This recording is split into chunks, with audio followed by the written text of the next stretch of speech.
Welcome to the Crisis Shield newsroom. Today we'll be discussing the Banking Royal Commission and its key findings from the report handed down last week. We'll also give you some tips on how your organisation can deal with a similar situation. Welcome, Alex. So first off, can you explain to us what the Banking Royal Commission was? Sure thing. Well, a lot of it's in the extended title. That's the Royal Commission into Misconduct in the Banking, Superannuation and Financial Services Industry. It was a 12-month investigation that received 10,000 submissions about allegations of malpractice in our financial services industry. And the basic takeaway messages that we have is, here's what's wrong with the industry and here's what needs to change. What were the key findings of the report that was handed down last week? Well, there are 76 recommendations. We don't have time to go through all of them. But some of the headlines were a major crackdown on the mortgage broking industry. Probably the most stark recommendation was a banning for commissions for that industry to take away some of that high pressure sales environment that occurs from those commissions. Financial services operators will also be required to declare when they are not independent, when they're working with a major financial services body. And perhaps the big takeaway is that a lot of the case studies that were elevated during the Royal Commission actually involved the breaking of existing laws. And so the powers of ASIC and APRA, the two major regulators for the industry, have been strengthened, and there's actually been another body to oversee both of them to make sure that they are able to and indeed are doing their job. So a watchdog watching the watchdogs. How do we rate NAB's response, and how do you think it will affect their clientele? Well, you'd have to say that NAB have handled this very, very badly.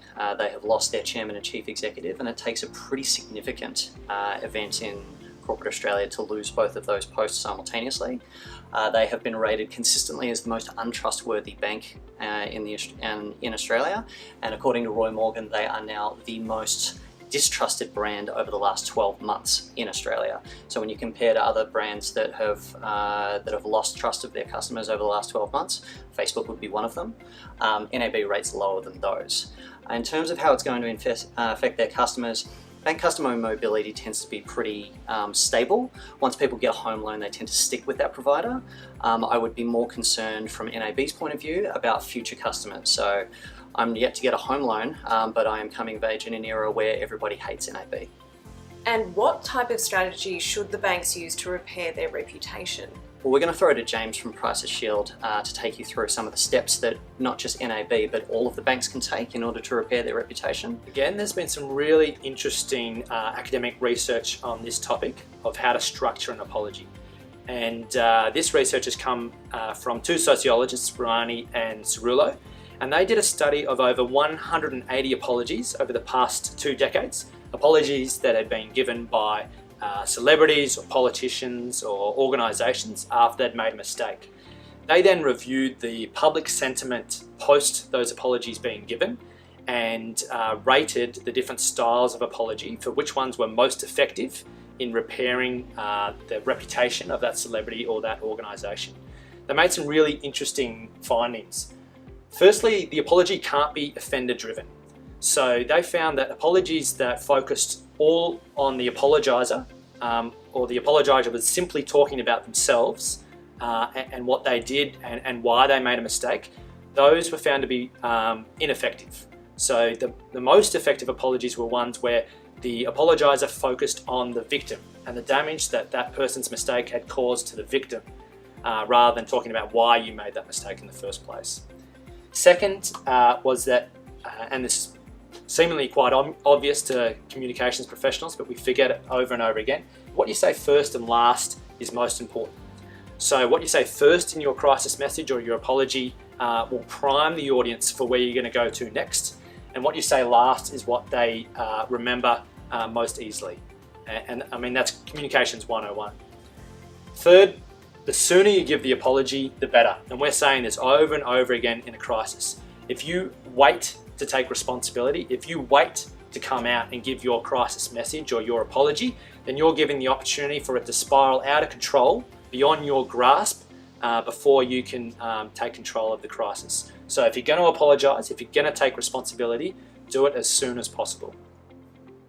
Number 4, apologise for what you did, not what they felt. So you've probably heard a couple of these apologies in the past where someone will come out and they'll say, look, I'm sorry if you're offended by what I said or what I did.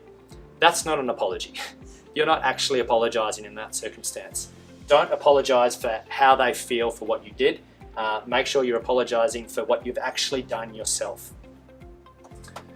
Number 5, don't give context. People don't care. If you come out and you spend the majority of your crisis message or the majority of your apology explaining why you did this or why you made that mistake, they're simply justifications or they're excuses. People don't care. All they want to know or all they want to hear is you taking responsibility for it, coming straight out and saying, you know what, I made a mistake here, I'm going to take responsibility for it, and this is how we're going to move forward. And how can the banks use this strategy to repair their reputation? But I think one of the key takeaways that people can look at over the next 12 months is what the banks are not telling us. So one of the big components of their marketing budget is quite major corporate social responsibility programs. You might have seen a Westpac logo floating around on a helicopter that's rescuing people from the ocean.